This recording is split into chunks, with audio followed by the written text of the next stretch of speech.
مولانا صاحب جو YouTube channel ضرور سبسکرائب بسم اللہ الرحمن الرحیم الحمد للہ رب العالمین والعاقبۃ للمتقین والصلاة والسلام علی اشرف الانبیاء والمرسلین وعلی آلہ وصحبہ اجمعین الی یوم الدین فاعوذ باللہ من الشیطان الرجیم بسم اللہ الرحمن الرحیم وقال اللہ تعالی انا فتحنا لك فتحا مبینا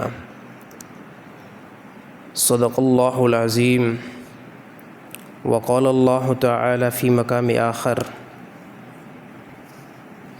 مثل الذین ينفقون اموالهم فی سبیل اللہ کمثل حبة انبتت 7 سنابل فی کل سنبلة 100 حبة واللہ یضاعف لمن یشاء واللہ واسع علیم صدق اللہ العظیم وصدقہ النبی الکریم وعلی آلہ وصحبہ اجمعین الی یوم الدین اللہم صلی علی محمد وعلی آل محمد کما صلیت علی ابراہیم وعلی آل ابراہیم انک حمید مجید اللہم بارک علی محمد وعلی آل محمد کما بارکت علی ابراہیم وعلی آل ابراہیم انک حمید مجید۔ میں محترم موزین دوستو، اللہ تعالیٰ جا تمام وڈا احسان تھیا جو اللہ تعالیٰ رمضان المبارک جی تمام وڈی سعادت نصیب عطا فرمائی اج الحمدللہ یہ رمضان جو 3 جمعو अची चुको आहे 20 अॼु रोज़ो आहे۔ اللہ تعالیٰ کا دعا ہے تو اللہ تعالیٰ مزید اॻिते 10 روزن رکھण جی تمام مسلمانن کے توفیق ॾे ऐं हाणे जेको हे अशरो अची चुको आहे इन जी फज़ीलत रसूल सल्लल्लाहु अलैहि वसल्लम तमामु घणी बयानु कई आहे त हे आख़िरी अशरो आहे, हे निजात वारो अशरो आहे ऐं हिन जे अंदरि ए इंसानो हिकु अहिड़ी राति आहे जेकी लैलतुल क़द्र वारी आहे। अगरि इहा हिकिड़ी राति के इंसान खे मिली थी वञे, इन राति जे अंदरि कोई मुस्लमान इबादत करे थो त गोया इन हिकु राति जे अंदरि इबादत 1000 महीननि खां वधीक फज़ीलत रखे थी। हे अल्लाह ताला जे तरफ़ां तां मुस्लमाननि जे लाइ हिकु इनाम आहे। पोइ नबी सल्लल्लाहु अलैहि वसल्लम फरमायो त इन रातियुनि खे तलाश कयो 21 जी रातियुनि में। 21 जी राति जे अंदरि अहिड़ी तरह 23 राति जे अंदरि 25 राति जे अंदरि 27 राति जे अंदरि 29 राति जे अंदरि। बहरहाल इहा राति कंहिं बि साल सां ख़ासि न हूंदी आहे। कंहिं साल बिल फ़र्ज़ 21 में अची वञे, 21 जे अंदरि अची वञे त हमेशह उहा 21 जे अंदरि न हलंदी आहे। कंहिं साल 21 जे अंदरि आई त अल्लाह जे अमुर सां इहा राति फिरंदी आहे त ॿिए साल 23 में बि अची सघे थी, 25 में बि अची सघे थी, 27 में बि अची सघे थी। बहरहाल 1000 महीननि जी जेकॾहिं के बंदे खे इबादत मिले सिर्फ़ु 10 रातियुनि जाॻनि जे करे, मां सम्झां थो हे तमामु वॾी गनीमत आहे। इन गनीमत खां कोई बि मुस्लमान महरूम न थिए। सिर्फ़ु 10 ॾींहं आहिनि। असां ॾिसंदा आहियूं त असांखे कंहिं नौकरी खां ऐं कंहिं जॉब जे अंदरि लख रुपयो असांखे तनख़्वाह मिलंदी आहे, उन लख जे करे असां सॼी राति जाॻंदा आहियूं। हे अमूमन तव्हां गार्ड ॾिठा हूंदा, कराची जे अंदरि गार्ड तमामु घणा आहिनि। काफ़ी असांजा दोस्त बि आहिनि त उहे सिर्फ़ु 30,000 जे पैसनि जे करे, 35,000 पैसनि जे करे सॼी राति वेही करे ॾींहुं करे छॾींदा आहिनि ताकी असांखे कुझु मज़दूरी कुझु पैसा मिलनि त असां पंहिंजे घर जो निज़ाम कुझु बहितर हलाए सघूं। तमामु बार दोस्तो तमामु वॾो मसइलो आॾो वारो शुरू थियण वारो आहे। उन जे लाइ अल्लाह ताला असांखे दुनिया तरफ़ मोकिलियो आहे। इंशाअल्लाह अॼोको ॾींहुं तमामु वॾो अज़ीम ॾींहुं आहे। इन ॾींहं जे अंदरि पोएं जुमे ते ॻाल्हि कईसीं त 17 रमज़ान मुबारक ते इस्लाम जी पहिरीं जंग लॻी हुई जंहिंखे जंग बदर चयो वेंदो आहे। उहा लॻी 2 हिजरी ते। 2 हिजरी ते मुस्लमान जंग बदर में निकिता, यानी हिजरत खे 2 साल कंप्लीट थिया हुया। पोइ अल्लाह ताला जे फज़ुल सां जंग बदर का 6 साल बाद में 6 साल बाद में 20 रोज़े ते अल्हम्दुलिल्लाह अॼो बि 20 रोज़ो आहे, जुमे जो ॾींहुं 20 रोज़ा अॼो के ॾींहं में कंप्लीट थींदा। 20 रोज़े ते फ़तह मक्का लॻी, इस्लाम जो वॾो ग़लबो थियो। उनजी बि इंशाअल्लाह तफ़सील क़ुरान जी चंद आयतुनि खां बाद में बयानु कंदासीं। त अल्लाह ताला जो तमामु वॾो एज़ाज़, अल्लाह ताला जो वॾो क़ुर्ब, अल्लाह ताला जी तमामु वॾी नेमत हर हिकु मुस्लमान जे मथां बारिशुनि वांगुरु वसे पई। क़ुरान हकीम में अल्लाह ताला फरमायो, मसलुल्लज़ीन युनफ़िक़ून अमवालहुम फ़ी सबीलिल्लाहि कमसलि हब्बतिन अंबतत सबअ सनाबिल फ़ी कुल्लि सुंबुलतिन मिअतु हब्बा वल्लाहु युज़ाइफ़ु लिमन यशा वल्लाहु वासिउन अलीम। हिन आयत जे अंदरि अल्लाह ताला तमामु इंसान जे ज़हन खे खोलियो आहे त तव्हां इंसान जॾहिं मां अल्लाह ताला जे राह जे अंदरि का शइ इस्तेमालु कंदा आहियो, मां अल्लाह ताला जे राह में का शइ ॾींदा आहियो, त अल्लाह ताला उनजो हिकु मिसाल बयानु कयो। मिसाल अल्लाह ताला हिन तरीक़े ते बयानु कयो त जेकी बि शइ अल्लाह ताला जे रस्ते में तव्हां ॾियो था उहा ज़ाया हिकु नंबर ते बिल्कुलु न थींदी आहे, पर अल्लाह ताला उनखे वधाईंदो आहे। पोइ वधाइण जो अल्लाह ताला हिकु मिसाल बयानु कयो। अल्लाह ताला फरमायो इन जो मिसाल ईअं ई जीअं तव्हां का बि शइ मां अल्लाह ताला जे रस्ते में ॾिनी, पोइ इन जो मिसाल ईअं ई जीअं हिकिड़ो दाणो तव्हां वञी करे ज़मीन जी तरफ़ उछलियो, उनखे पोखण जी कोशिशि कयो, पोइ हिकिड़ो दाणो तव्हां ज़मीन जे अंदरि मोकिलींदा आहियो। पोइ ज़मीन छा कंदी आहे, कुझु टाइम खां बाद में, कुझु मुदत खां बाद में ज़मीन इन दाणे खे हिकु सले जी शिकिल ॾींदी आहे, हिकु सलो थी वेंदो आहे बिल्कुलु। पोइ सलो वधंदो वेंदो आहे, उन हिकिड़े सले मां 7 सला निकिरंदा आहिनि ऐं हिकु सले जे अंदरि अल्लाह ताला फरमायो 100 दाणा निकिरंदा आहिनि। त 7 दाणनि मां 7 सलनि मां केतिरा दाणा निकिरंदा? 700 निकिरंदा। त अल्लाह ताला फरमाए हिकिड़ी नेकी तव्हां कंदा आहियो, 1 रुपयो मां अल्लाह ताला जे रस्ते में इस्तेमालु कंदा आहियो, या 1000 मां अल्लाह जे रस्ते में इस्तेमालु कंदा आहियो, या 1 लख मां अल्लाह ताला जे रस्ते में इस्तेमालु कंदा आहियो, इनखे अल्लाह ताला वधाईंदो आहे। इनखे अल्लाह ताला 700 दर्जनि ते पहुचाईंदो आहे, या अॻिते अल्लाह ताला फरमाए युज़ाइफ़ु, या अल्लाह ताला इनखे इन 700 खां अञा ॿीणो कंदो आहे। छाजे करे अल्लाह जे ख़ज़ाने में कंहिं क़िस्म जी कोई कमी न आहे। अल्लाह ताला 1 रुपये खे 700 बणाए, अल्लाह ताला 1 रुपये खे 1 लख बणाए छॾे, 2 लख बणाए, 10 लख बणाए, त अल्लाह ताला वटि कंहिं क़िस्म जी कोई कमी न आहे। इंसान वटि कमी थी सघे थी त मुंहिंजे अकाउंट में 1 करोड़ रुपयो हुजे, त उन 1 करोड़ मां जेकॾहिं मां 20 लख कढां त पोइ त किलत आई, जेकॾहिं 50 लख कढां त पोइ त किलत आई। त अल्लाह ताला फरमाए इहा किलत मां वटि त न आहे, मुंहिंजा ख़ज़ाना तमामु वॾा वसी आहिनि। मुंहिंजे रस्ते में जेकी बि शइ तव्हां इस्तेमालु कयो था उहा बिल्कुलु तव्हांजे लाइ वधे थी। पोइ उनखे अल्लाह ताला हिन तरीक़े ते बयानु कयो, मसलुल्लज़ीन युनफ़िक़ून अमवालहुम, जेके माण्हू ख़र्चु कनि था अल्लाह ताला जे रस्ते में, कमसलि हब्बतिन, उन्हनि जो मिसाल हिन तरीक़े ते आहे, जेको हिकु दाणो हुजे, उहो दाणो ज़मीन जे अंदरि सटियो वञे, अंबतत, पोइ उहो फुटी पवे, सबअ सनाबिल, 7 सलनि सां गॾु, उहो बिल्कुलु मथे चढ़ी थो बीहे, फ़ी कुल्लि सुंबुलतिन मिअतु हब्ब, पोइ तव्हां ॾिसो हर हिकु सले जे अंदरि अल्लाह ताला 100 दाणा थो रखे।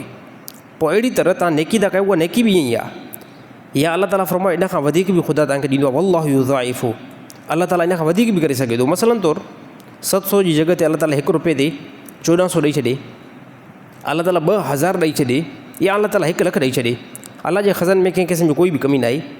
वल्लाहु वासिउन अलीम, अल्लाह ताला कुशादगी वारो आहे, अल्लाह ताला ॼाण वारो आहे। का बि शइ तव्हां अल्लाह ताला जे रस्ते में ॾियो था, पोइ हिकिड़ी शइ जो ख़्यालु लाज़मी कजो, इन शइ जो अक्सर माण्हू ख़्यालु नथा कनि। तव्हां इन शइ जो ख़्यालु कजो त जंहिं बंदे खे अल्लाह ताला जे नाले ते का शइ वठी था ॾियो, या ज़कात जी रक़म उनखे ॾियो था, या उनखे लिबास पारायो था, त कंहिं क़िस्म जो उनजे मथां एहसान न जितलाइजो। एहसान जितलायो तव्हांजी मुकमल नेकी तबाह थी वई। या उनखे ईअं महसूसु थियण बि न छॾिजो मथां उहो पंहिंजे मथां हक़ारत सम्झे। अल्लाह ताला फरमाए कंहिं क़िस्म जो कोई उनजे मथां एहसान जितलाइण, या उनखे पंहिंजे कंहिं मफ़ाद लाइ मजबूर करणु, त यादि रहे हे अल्लाह सां सौदो न आहे, पोइ हे अल्लाह सां तिजारत न आहे, हे पोइ तव्हां पंहिंजे मफ़ाद लाइ कयो आहे। हिन ज़माने जे अंदरि काफ़ी तमामु घणा मालदार, सभु न आहिनि अल्हम्दुलिल्लाह, कुझु मालदार अहिड़ा आहिनि जेके अलाह ताला जे राह में का शइ अगरि ॾींदा त उन में पंहिंजो कुझु न कुझु मफ़ाद सम्झनि था। यादि रहे, जेकी बि तव्हां अगरि ज़कात अदा कई आहे या सदका फ़ितर अदा कयो आहे या सदको अदा कयो आहे त हे जेको आहे तव्हांजे नेकी काउंट थींदी ई न, बल्कि हदीस में इहो हुकुम आयो त नेकी कयो ऐं नेकी खे विसारे छॾियो। ऐं जंहिं बंदे सां नेकी कयो था, जंहिंखे रक़म का ॾियो था, उनखे बि विसारे छॾियो ऐं उनखे महसूसु थियणु छॾियो बि न त मां तोखे कंहिं ज़माने में ₹1,00,000 ॾिनोमि, मां कंहिं ज़माने में तोखे ज़कात जा पैसा ॾिनमि, त उनखे महसूसु थियण बि न छॾियो। इन शइ जो ख़्यालु रखो। ऐं असांजे ज़माने जे अंदरि इन शइ जे अंदरि वॾी कोताही ॾिठी वञे। माण्हू रक़म इस्तेमालु कनि था, माल इस्तेमालु कनि था, पैसो इस्तेमालु कनि था, इन शइ जी तमीज़ बिल्कुलु नथा कनि त असां हे जेकी रक़म आहे, इहा रक़म असां अलाह जी रज़ा लाइ ॾिनी आहे, पर इन में पंहिंजो मफ़ाद न आहे। अक्सर जेको आहे बंदा मफ़ाद हलाइनि था। पोइ ख़ासि करे उहे अगरि जेकॾहिं मस्जिद जे इमाम खे तनख़्वाह ॾींदा, मस्जिद जे हाफ़िज़ खे तनख़्वाह ॾींदा, त मस्जिद जे इमाम खे तनख़्वाह ॾियण खां बाद में उन सां मुतालबो कंहिं क़िस्म जो कोई न आहे करिणो। मुतालबो बिल्कुलु न, हे मुतालबो ग़लति आहे त सही सर तोखे जेको असां मस्जिद जी तनख़्वाह ॾियूं था, तूं मस्जिद जा बाथरूम साफ़ कर, तूं असांजो फ़िलाणो कमु नथो कर, तूं असांजे फ़िलाणे चवण में नथो अचे, त यादि रहे हे पोइ अलाह जी रज़ा हितां निकिरी थी वञे। अलाह जी रज़ा बिल्कुलु निकिरी थी वञे। अगरि को मदरसे में को आलिम दीन पढ़ाए थो, मस्जिद में को इमाम आहे, उनखे बिलफ़र्ज़ सां तनख़्वाह था ॾियो। असांजे ज़माने जे अंदरि मस्जिद जे इमाम खे जेको बि तनख़्वाह ॾिए थो, उहो तनख़्वाह ॾियण वारो उनखे ग़ुलाम सम्झंदो आहे, उनखे पंहिंजो मुलाज़िम सम्झंदो आहे, उनखे पंहिंजो नौकर सम्झंदो आहे। त हे वॾो ख़तरनाक मामिलो आहे। उन सां बार बार मुतालबो कंदो आहे त हे कमु हीअं छो आहे, हे कमु हीअं छो आहे। ॾिसो, जेकॾहिं कोई बि बंदो अलाह जी रज़ा जे लाइ का बि शइ ॾिए थो, त इहो पुछा ईअं न कंदो त हे मामिलो हीअं छो आहे। छाजे करे हो चवंदो यार मां डायरेक्ट तालुक़ु कंहिंसां बणायो आहे, डायरेक्ट मां अलाह सां तालुक़ु बणायो आहे, त फ़िलाणे बंदे खे मां नथो ॾिसां, बल्कि मां अलाह ताला जी रज़ा खे हुसूल थो कयां। त दुनिया जे अंदरि जेके बि मामला अचनि था, जेके बि मामला अचनि था, जेकी बि तव्हां रक़म इस्तेमालु कयो था, इन जे अंदरि रज़ा इंतिहाई लाज़मी आहे, न त आमाल जेको आहे तबाह थी वेंदा आहिनि। जेकॾहिं रक़म तव्हां का बि अलाह जे नाले ते ॾिनी, पर उन जे अंदरि इहा शइ आहे त माण्हू मूंखे वाह वाह कनि, यार माशाल्लाह बहितरीनु सखी आहे, त हे तव्हांजो अमल तबाह थी वियो, हे तव्हांजो अमल तबाह थी वियो। पंहिंजे मफ़ाद लाइ ज़कात ॾियणु, हे ज़कात अदा न थी तव्हांजी। पंहिंजे मफ़ाद लाइ सदका ॾियणु, हे सदका तव्हांजो न थियो। त इन शयुनि जो असां काफ़ी मुस्लमान शिकार थियूं था, ख़ासि करे मालदार त ज़्यादा थियनि था। त इन शइ खां जेको आहे उहो बचणु खपे।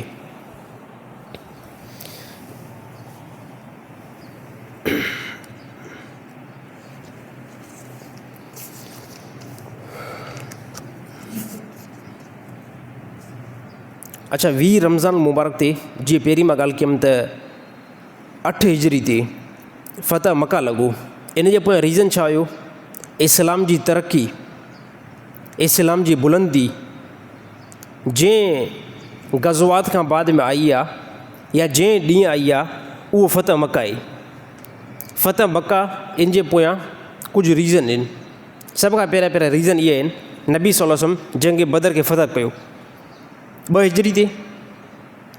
2 हिजरी इन खे नोट कजो, ॻाल्हि ज़हन में रखिजो। 2 हिजरी उनखे चइबो आहे त जंहिं ॾींहुं नबी सल्लल्लाहु अलैहि वसल्लम मका खां निकिता ऐं मदीना में जंहिं ॾींहुं पहुता, असां चवंदा आहियूं 2 हिजरी, यानी 2 साल गुज़री चुका आहिनि। हिजरी हिजरत खे चइबो आहे। 2 हिजरी यानी 2 साल गुज़री चुका हुया नबी सल्लल्लाहु अलैहि वसल्लम खे, मका खां निकिता हुया ऐं मदीना जी तरफ़ दाख़िल थिया हुया। या मदीना जे अंदरि जेतिरो टाइम नबी सल्लल्लाहु अलैहि वसल्लम क़याम कयो, उनखे 2 हिजरी काउंट कंदासीं त 2 साल कंप्लीट थी विया नबी सल्लल्लाहु अलैहि वसल्लम खे। त 2 हिजरी ते जंग बदर लॻी, जंहिंखे असां पोएं जुमे ते बयानु कयोसीं। 2 हिजरी खां बाद में 4 साल नबी सल्लल्लाहु अलैहि वसल्लम सब्र कयो, मका जी सरज़मीन जी तरफ़ न विया। हाणे गुज़री चुका आहियो 6 साल। हाणे नबी सल्लल्लाहु अलैहि वसल्लम ख़्वाब ॾिठो, हिकु ख़्वाब जे अंदरि ॾिठो नबी सल्लल्लाहु अलैहि वसल्लम त तमामु वॾा सहाबा मां सां कठे आहिनि ऐं असां काबतुल्लाह जी तरफ़ वञी रहिया आहियूं उमिरि जी नियत सां। त नबी सल्लल्लाहु अलैहि वसल्लम जो मामूल हूंदो हुयो त हर फजर नमाज़ खां बाद में तमामु सहाबा खां पुछा कंदा हुया, ए सहाबा कंहिं ख़्वाबु ॾिठो आहे?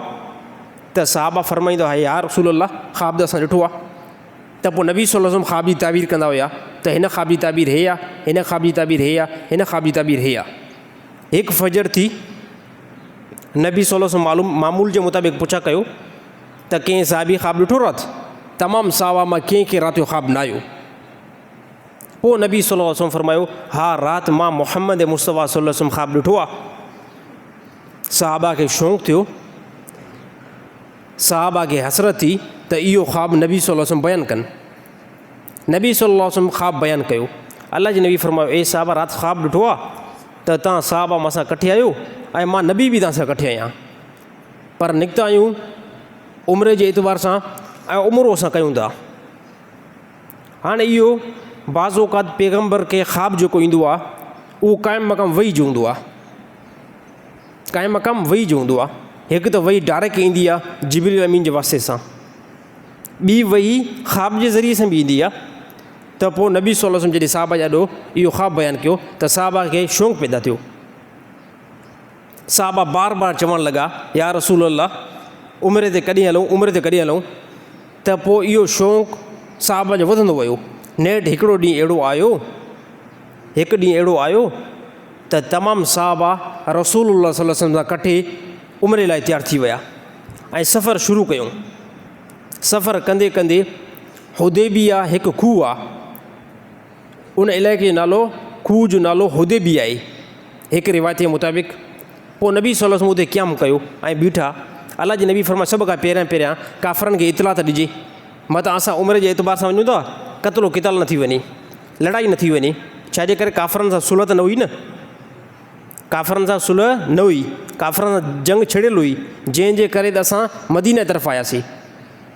ऐं हिजरत खे 6 साल आहे, हिजरत खे 6 साल हुयो। हिते नबी सल्लल्लाहु अलैहि वसल्लम हिकु सहाबी खे मोकिलियो, उस्मान रज़ियल्लाहु ताला अन्हु खे मोकिलियो, वञी करे काफ़रनि खे इहो इतला ॾे त असां उमिरो करणु आया आहियूं। हालांकि सहाबा जे अंदरि पहिरियों मशवरो थियो त केरु साहिबी वञे। पोइ नबी सल्लल्लाहु अलैहि वसल्लम उस्मान रज़ियल्लाहु ताला अन्हु खे मोकिलियूं था असां। उस्मान रज़ियल्लाहु ताला अन्हु विया, ख़बर पहुती त उस्मान रज़ियल्लाहु ताला अन्हु खे काफ़रनि शहीद कयो आहे। हे ॻाल्हि ग़लति हुई। नबी सल्लल्लाहु अलैहि वसल्लम बैतुर रिज़वान वठी, ए साहबा उस्मान जे खून जो बदिलो केरु वठंदो? सभिनी साहिबनि बैत कई, जंहिंमें अलाह ताला फरमायो, जंहिं नबी सल्लल्लाहु अलैहि वसल्लम जे हथ ते बैत कई तहक़ीक़ मां इन्हनि खां राज़ी थी वियो आहियां ऐं वण जे हेठां इन्हनि बैत कई आहे। ऐं कुझु टाइम खां बाद में, बैत खां बाद में इहो इल्मु थियो त उस्मान रज़ियल्लाहु ताला अन्हु शहीद न थिया आहिनि, बल्कि मोटी आया। पोइ उस्मान रज़ियल्लाहु ताला अन्हु फरमायो, या रसूल अल्लाह, काफ़रनि इजाज़त न ॾिनी आहे उमिरे करण जी, काफ़रनि इजाज़त न ॾिनी आहे। हा, काफ़रनि ईअं चयो त तव्हां सिर्फ़ु अकेला उमिरो कयो। त मां चयुमि त नबी खां बग़ैर मां कीअं उमिरो कयां? इहा ॻाल्हि मूंखे नागवार लॻी ऐं नापसंदीदा लॻी त नबी सल्लल्लाहु अलैहि वसल्लम हुदैबिया जे मक़ाम ते बीठा हुजनि ऐं मां हिते उमिरो करे जान छॾियां, मां उमिरो न कयो आहे। पोइ हिते काफ़र आया ऐं काफ़रनि जा कुझु मेन हिते माण्हू आया, उन हिते कुझु शर्त लॻाया जंहिंखे सुलह हुदैबिया चइबो आहे। हुदैबिया इहो इलाइक़ो आहे, कंहिं रिवायत में खूह जो नालो आहे, या उन मक़ाम जो नालो आहे, या ॻोठ जो नालो आहे हुदैबिया। हिते काफ़र आया, काफ़रनि कुझु शर्त हिते तय कया। उहो मुख़्तलिफ़ शर्त तमामु डिटेल में आहिनि त कोई बि मुस्लमान थींदो उहो मुस्लमान तव्हां असांखे वापसि कंदो, 10 साल ताईं कंहिं क़िस्म जो कोई जेको आहे जंग न कंदासीं, ऐं तव्हां बि जेको आहे हिन साल न ईंदड़ साल वञी करे उमिरो कजो। हालांकि हे सहाबा जे लाइ मुश्किल शराइत हुया, नबी सल्लल्लाहु अलैहि वसल्लम जे लाइ इंतिहाई मुश्किल शराइत हुया। इन जे बावजूदि बि नबी सल्लल्लाहु अलैहि वसल्लम इन शराइत खे क़बूल कयो त 10 साल ताईं कंहिं क़िस्म जो कोई बि जंग न थींदी। अलाह जे नबी फरमायो ठीकु आहे। पोइ अलाह जे नबी जॾहिं शर्त मुकमल थी विया, इन वाक़े जे अंदरि तमामु वॾी ॿी अञा हक़ीक़त आहे जंहिंखे बयानु करण जे लाइ टाइम खपे। जो साहबी हज़रत जुंदल रज़ियल्लाहु ताला अन्हु ऐं अबू बसीर रज़ियल्लाहु ताला अन्हु इन टाइम आया ऐं पंहिंजो इस्लाम पेश कयो। इन जो मां अॻु में बि बयानु करे चुको आहियां त इहा मुकमल हिते शराइत क्लियर थी विया। पोइ नबी सल्लल्लाहु अलैहि वसल्लम साहिबनि खे चयो त हलक कयो पंहिंजी ऐं वापसी मोटी था हलूं। त साहबा ख़ामोश थी करे बीठा, साहबा जवाबु न पिया ॾियनि। त साहबा खे इहो त मथां अलाह ताला जी तरफ़ां वही अचे असां हिन काफ़रनि सां क़िताल करे पोइ असां वञी करे उमिरो कयूं। त नबी सल्लल्लाहु अलैहि वसल्लम फरमायो ए साहबा हलक कयो, यानी पंहिंजो मथे खे ब्लेड घुमाए करे वार पंहिंजा लाहे छॾियो। त साहबा खे हिकु मरतबो नबी सल्लल्लाहु अलैहि वसल्लम फरमायो पर साहबा न कयो, पर अल्लाह जे नबी ॿिए साहबी खे चयो त मुंहिंजी हलक कर। जॾहिं नबी सल्लल्लाहु अलैहि वसल्लम जी हलक ॿिए हिकिड़े साहबी कई, साहबा खे यकीन थी वियो त हिन साल उमिरो न थींदो, बसि हिन साल असांजो उमिरो न थींदो। पोइ अहिड़ी तरह नबी सल्लल्लाहु अलैहि वसल्लम वापसी विया। हाणे इहा डीलिंग थियल हुई, इहा शर्त लॻल हुया त कंहिं क़िस्म जी जंग नाहे थियणी ऐं जेके अगरि मुसलमाननि जा हलीफ़ आहिनि या काफ़रनि जा हलीफ़ आहिनि, जेके काफ़रनि जा दोस्त या मुसलमाननि जा गैर मुस्लिम दोस्त आहिनि, उन्हनि सां बि जंग नाहे करी। त मुसलमाननि खे ज़्यादा जेके क़रीब हुया यानी मुशरिकनि जा कुझु टोला हुया। हिकु मुशरिकनि जो टोलो बनु ख़ज़ा जेको मुसलमाननि सां कुझु नरम मामिलो रखे पियो, ईअं सम्झो मुसलमान जा दोस्त हुया कुझु मामलात जे अंदरि। ऐं ॿियो जेको क़बीलो हो बनु बकर, हे काफ़रनि सां ज़्यादा मुंसलिक हुयो। त कुरैश छा कयो त बनु बकर सां मिली करे बनु ख़ज़ा जे मथां चढ़ाई कई ऐं हरम जे अंदरि बैतुल्ला जे अंदरि काफ़ी बनु ख़ज़ा जे माण्हुनि खे क़तल कयो। ऐं हे वाइदे जी शिकनी आहे, वाइदे जी ख़िलाफ़ी आहे। ऐं ईअं सम्झो सुलह हुदैबिया खे टोड़ण जो हिकु वॾो रस्तो हुयो जंहिंखे कुरैश मके जे मुशरिकनि सर अंजाम ॾिनो। इन ॻाल्हि जो ॾे इल्मु रसूलुल्लाह सल्लल्लाहु अलैहि वसल्लम जी ज़ात खे पहुतो त पोइ नबी सल्लल्लाहु अलैहि वसल्लम फरमायो त हाणे जेको आहे न काफ़रनि सां सुलह जेकी आहे टुटी चुकी आहे। 3 तरीक़ा इस्तेमालु कयो, ख़त नबी सल्लल्लाहु अलैहि वसल्लम मोकिलियो काफ़रनि जी तरफ़। 3 तरीक़नि मां को हिकिड़ो तरीक़ो अपनायो तव्हां, 3 तरीक़नि मां को हिकिड़ो तरीक़ो तव्हां अपनायो। हे कुरैश जी तरफ़ नबी सल्लल्लाहु अलैहि वसल्लम ख़त मोकिलियो। हिकु इहो त बनु ख़ज़ा जा माण्हू जेके तव्हां क़तल कया आहिनि उन्हनि खे पंहिंजो बदिलो ॾियो, यानी जेको ॾंड तव्हांजे मथां बीहंदो हिकु क़तल जो, उहो हिसाबु कयो ओतिरो हिननि खे रक़म भरे ॾियो या हिन खे एतिरी मिल्कियत ॾियो, 1 नंबर ते। 2 नंबर ते बनु बकर वारनि जी मदद करणी आहे, छॾे ॾियो।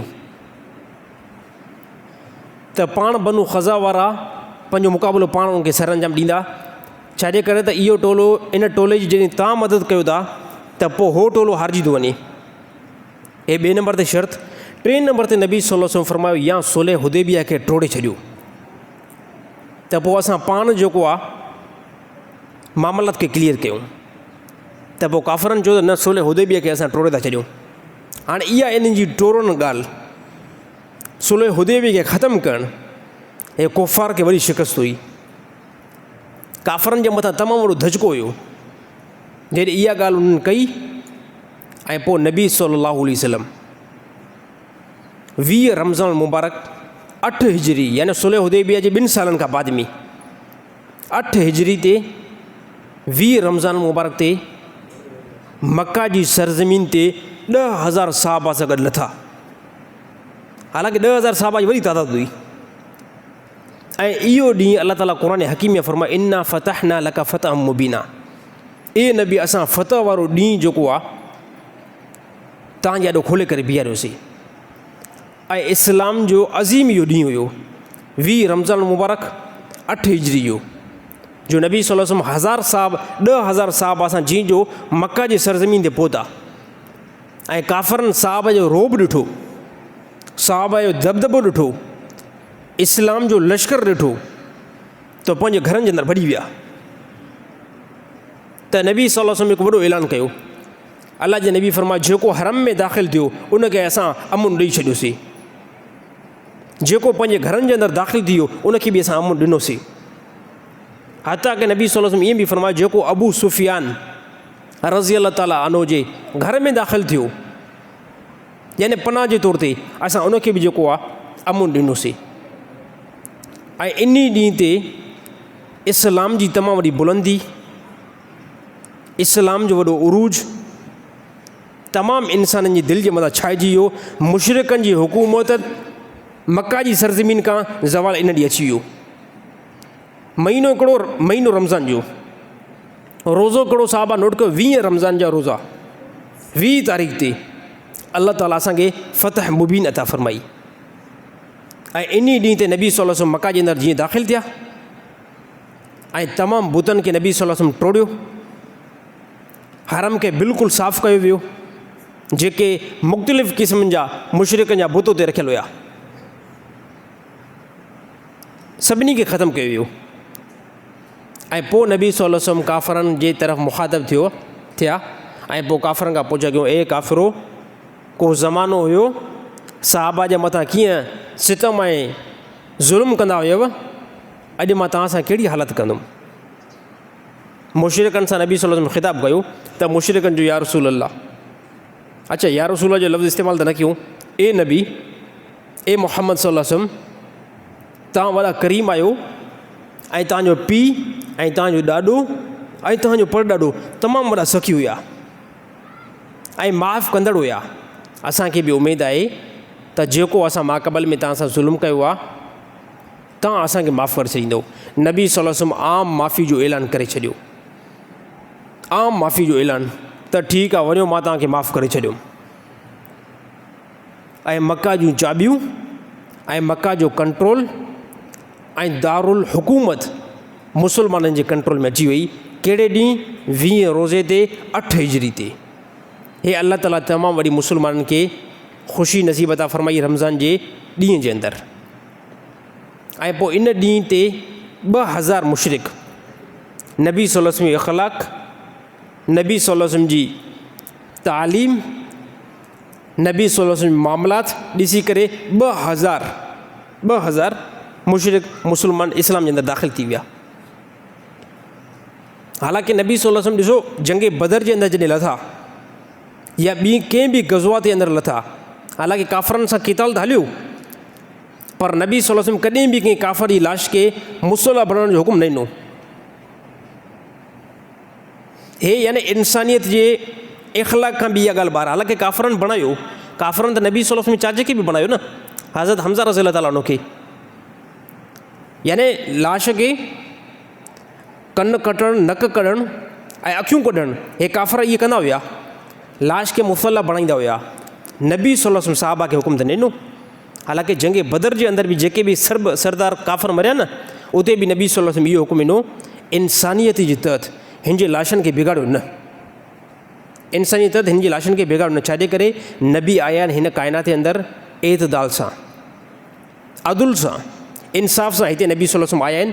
हालांकि काफ़र त ज़ाहिरी तौर में कुफ़र उन वटि हुयो, कुफ़र जे बावजूदि बि नबी सल्लल्लाहु अलैहि वसल्लम इख़लाक़ जो दाइरो यकीन तौर ते रखियो आहे त मुंहिंजा ॿार दोस्तो हे इस्लाम आहे, हे इस्लाम जी फ़तह आहे। ऐं अहिड़ी तरह रमज़ान मुबारक जे अंदरि ॿिया बि बेशुमार वाक़िया आहिनि। मां सम्झा उनखे बयानु करण जे लाइ तमामु वॾो को हिसो खपे। जीअं 21 रमज़ान मुबारक ते हज़रत अली साईं जी शहादत आहे, इहो बि जेको वाक़ियो रमज़ान मुबारक जे अंदरि पेश अची वियो। यादि रहणु खपे त हज़रत अली साईं जी निस्बत नबी सल्लल्लाहु अलैहि वसल्लम सां तमामु वॾी गहरी निस्बत आहे,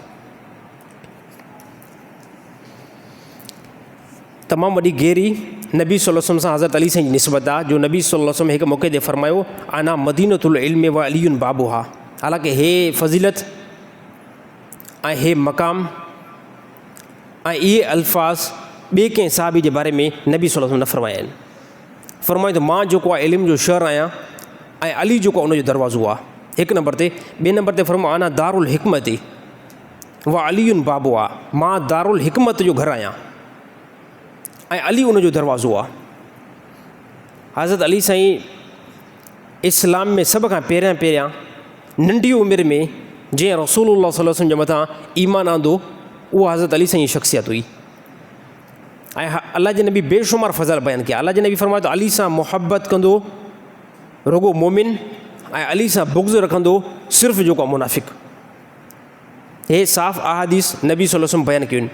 ॿिए नंबर ते अल्लाह जे नबी हज़रत अली साईं जे फ़ज़ाइल में,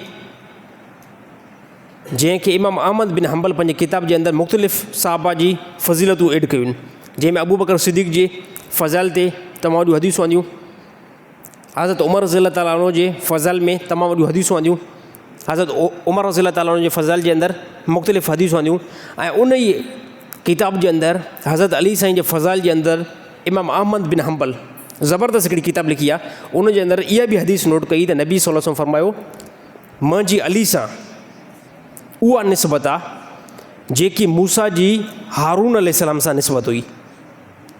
यानी मूसा अलैहिस्सलाम जी हारून अलैहिस्सलाम सां जेकी निस्बत आहे, हे हालांकि वॾी फ़ज़ीलत आहे, हे का नॉर्मल ॻाल्हि न आहे। मूसा अलैहिस्सलाम जी जेकी निस्बत कंहिंसां हुई, हारून अलैहिस्सलाम सां, ऐं अहिड़ी तरह मुंहिंजी निस्बत अली जी निस्बत मूंसां सेम ओड़ी आहे। हज़रत अली साईं जेकी शहादत थी, हिकु रिवायत जे मुताबिक़ 17 रमज़ान मुबारक ते फजर नमाज़ ते रस्ते ते वञनि पिया, ऐं ॿी रिवायत जे मुताबिक़ 19 रमज़ान मुबारक फजर नमाज़ ते रस्ते में जीन जो वञनि पिया त मलऊन इब्ने मुलजिम उन जेको हज़रत अली साईं खे वार कयो, उन वार जे करे हज़रत अली साईं ॿ ॾींहं जेको आहे तकलीफ़ में रहिया, ऐं ॿ ॾींहं जेको आहे तकलीफ़ जे मरहले में रहिया। 21 रमज़ान मुबारक ते हज़रत अली साईं शहादत थी आहे। 21 रमज़ान ते हज़रत अली साईं शहादत थी आहे। ऐं पोइ साहबा त हिनखे इब्ने मुलजिम खे पकिड़े करे आया। पोइ हज़रत अली साईं खां पुछा कयूं त साईं हाणे हिन जो छा इंतकाम करिणो आहे? त ॾिसो, हे सब्र आहे, पर सब्र ॾिसो सिखियल कंहिं खां आहे, डायरेक्ट सब्र अल्लाह जे नबी खां सिखियल आहे। त हज़रत अली साईं फरमायो त पहिरियों त हिनखे फ़िलहालु जेको आहे हिनखे हिते बीहारे छॾियोसि, इन खां बाद में अगरि बिलफ़र्ज़ मां शहीद थी वञा त पोइ हिनखे हिकिड़ी वार सां ख़तमु करे छॾियो, हिकिड़ी वार सां हिनखे ख़तमु करे छॾियोसि। ऐं इन जे करे छाजे करे क़ातिल मुंहिंजो इहो ई आहे, इन जे करे ॿिए कंहिंजी मुंडी न उॾाइजो, ॿिए कंहिंखे क़तलु न कजो, सिर्फ़ु इन खे ई क़तलु कजो। ऐं बिलफ़र्ज़ जेकॾहिं अगरि मां ज़िंदा थी थो वञा, अगरि मुंहिंजी हयाती पोइ ते थिए थी त पोइ इहो इंतकाम मां पाण ई वठंदुमि। ऐं सेम इमाम हसन जॾहिं शहीद थिया हुया न, त इमाम हसन बि इहा ई ॻाल्हि फरमाई हुई, इमाम हसन बि इहा ई ॻाल्हि सेम इहा ई फरमाई हुई। त इमाम हुसैन पुछा कयो इमाम हसन खां त ए भाग मूंखे ॻाल्हि ॿुधायो, तोखे ज़हर कंहिं ॾिनो आहे हिते, जंहिंजे करे तुंहिंजी जान जे अंदरि इंतिहाई तकलीफ़ थी वई आहे ऐं तुंहिंजो मर्ज़ इंतिहाई वधी वियो आहे, तोखे ज़हर कंहिं ॾिनो आहे? त पोइ इमाम हसन इहा ई ॻाल्हि फरमाई त चए अगरि मां तोखे ॿुधायां तूं छा कंदे? चए मां त हुनखे क़तलु करे छॾींदुमि, छाजे करे तूं मुंहिंजो भाउ आहे, किसास जे तौर ते मां हुनखे क़तलु कंदुमि। ऐं चए बिलफ़र्ज़ अगरि मां तोखे उहा ॻाल्हि ॿुधायां ऐं बेगुनाह को इंसानु क़तलु थी वञे त हुन बेगुनाह जो खून मुंहिंजे गर्दन में अची वञे क़यामत ॾींहुं, त क़यामत ॾींहुं मां हुनखे छा हिसाबु ॾींदुमि? त पोइ छॾे ॾे, बसि मां हुनखे ॼाणियां थो, मां हुनखे सुञाणां थो, क़यामत ॾींहुं मां ख़ुदि जेको आहे उनखां पोइ बदिलो वठंदुमि। हालांकि हे उहा तालीम आहे, हे उहा तरबियत आहे, हे उहो घरानो आहे जंहिंजी निस्बत डायरेक्ट रसूलुल्लाह सल्लल्लाहु अलैहि वसल्लम जी ज़ात खां थी आहे। नबी सल्लल्लाहु अलैहि वसल्लम जी ॼाणी बीवी फ़ातिमा तो ज़हरा, अल्लाह जे नबी फरमायो फ़ातिमा तो बिज़अतु मिनी, फ़ातिमा मुंहिंजे जिस्म जो टुकड़ो आहे। जीअं बीवी फ़ातिमा नबी सल्लल्लाहु अलैहि वसल्लम जे जिस्म जो टुकड़ो, सेम इमाम हसन बीवी फ़ातिमा जे जिस्म जो टुकड़ो, इमाम हुसैन बीवी फ़ातिमा तो ज़हरा जे जिस्म जो टुकड़ो। त हे हिकु आला मक़ाम जो घरानो आहे, तमामु वॾी फ़ज़ीलत और जंहिंजी क़ुर्बानी, हालांकि साहबा जी वॾी क़ुर्बानी आहे, साहबा जी तमामु वॾी क़ुर्बानी आहे जंहिंजे ज़रिए सां इस्लाम हिते पहुतो आहे। पर जॾहिं असां हिस्ट्री खे चेक था कयूं, हिस्ट्री खे असां नोट था कयूं, ॾिसूं था त ज़्यादा में ज़्यादा जेकी शहादत थी आहे, ज़्यादा में ज़्यादा उहो रसूल जे घराने जी तमामु वॾी थी आहे, इंतिहाई थी आहे। त हे असांजो इस्लाम, हे असांजो दीन ऐं हे असांजो मज़हब असां ताईं पहुतो आहे। इन जे लाइ साहबा खे अहलुल बैत खे, हालांकि अहलुल बैत खे जेकॾहिं मां साहबा चवां कंहिं क़िस्म जो कोई बि शक न आहे। अहलुल बैत जे अंदरि इमाम हसन अचनि था, इमाम हुसैन अचनि था, हज़रत अली साईं अचनि था, ऐं इन्हनि जहिड़ो त को साहबी रसूल आहे ई न। साहबी रसूल कंहिंखे चइबो आहे? जंहिं ईमान जी हालति में, जंहिं जाग जी हालति में रसूलुल्लाह सल्लल्लाहु अलैहि वसल्लम जी ज़ियारत कई हुजे ऐं उनजो ख़ात्मो ईमान ते थियो हुजे, उनखे साहबी रसूल चयो वेंदो आहे, उनखे साहबी रसूल चयो वेंदो आहे। तमाया बारदूसो हे साहबा जी मुशक़त, साहबा जे मथां तकलीफ़, दीन फैलाइण में ऐं इस्लाम खे पहुचाइण में बेशुमार जेको आहे इहे वाक़िया पेश आया आहिनि। असां इन वाक़िअनि खे सिर्फ़ु जेको ॿुधी सघूं था,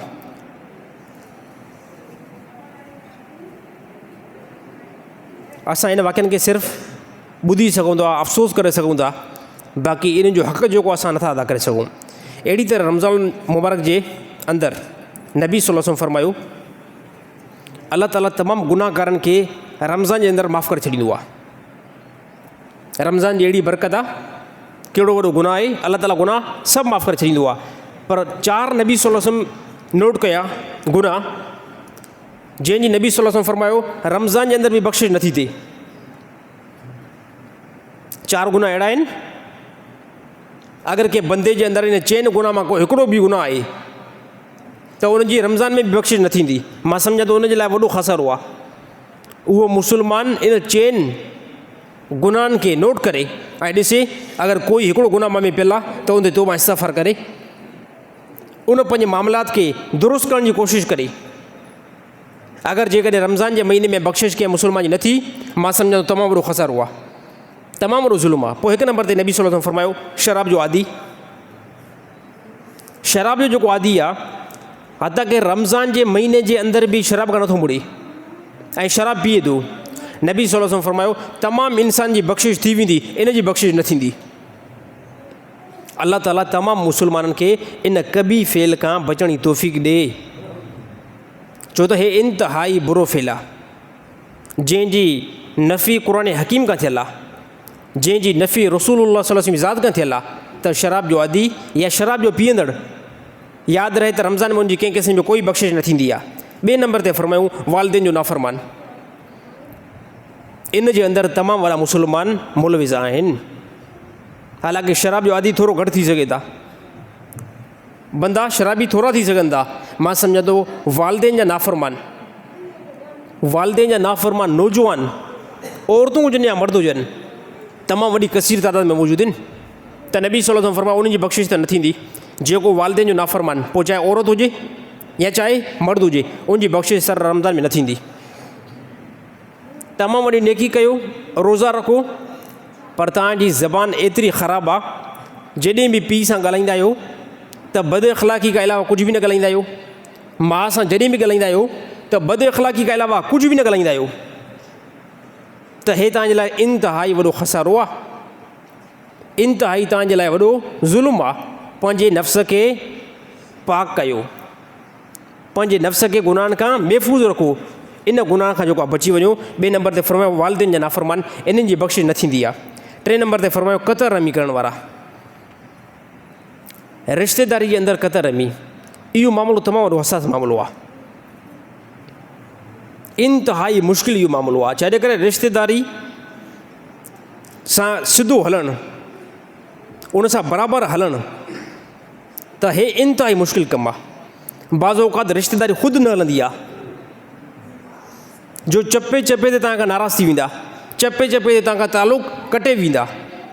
त रिश्तेदारी सां क़तर रमी करण वारो, मिटी माइटी खे तोड़ण वारो, नबी सल्लल्लाहु अलैहि वसल्लम फरमायो रमज़ान में उनजी बख़्शिश न थींदी।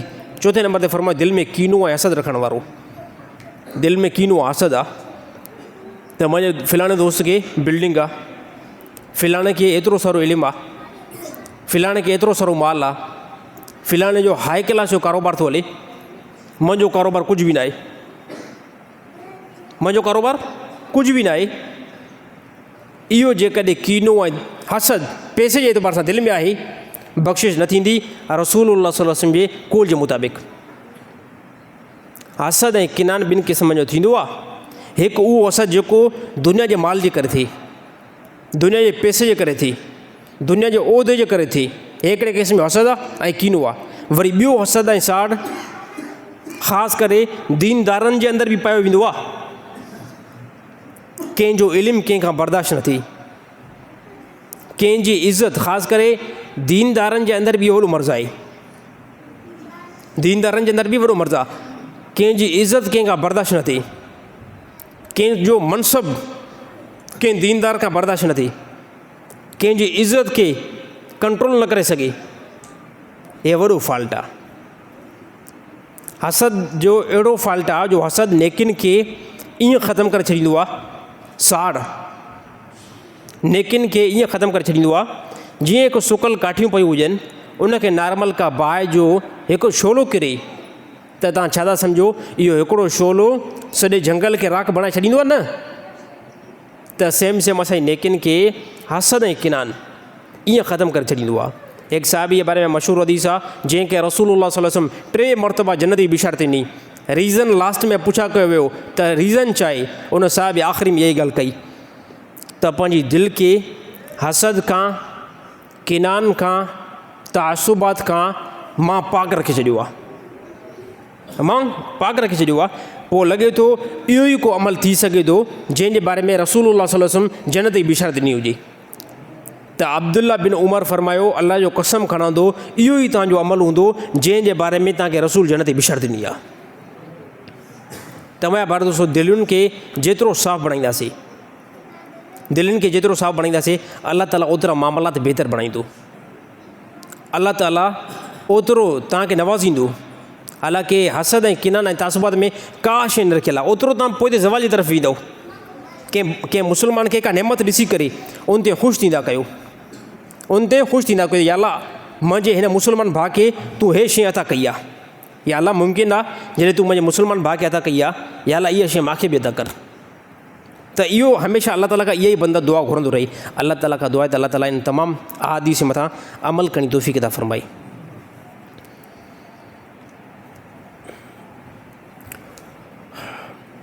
साईं, रमज़ान मुबारक जे अंदरि काफ़ी उलमा शहीद थिया आहिनि, इन जी कहिड़ी वजह थी सघे थी?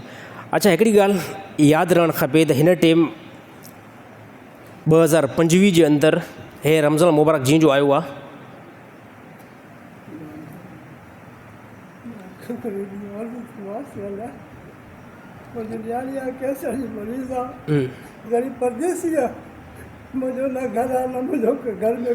जुमे खां बाद में ओॾो पोइ ते ॿाहिरि वेझो ऐलान न कजे, ऐलान सख़्तु मनाए, पोइ इनशाअल्लाह उते तव्हांखे मिली वेंदो। हा हा, ठीकु आहे, ठीकु आहे, जुमे खां बाद में ॿाहिरि ओॾे वेझो।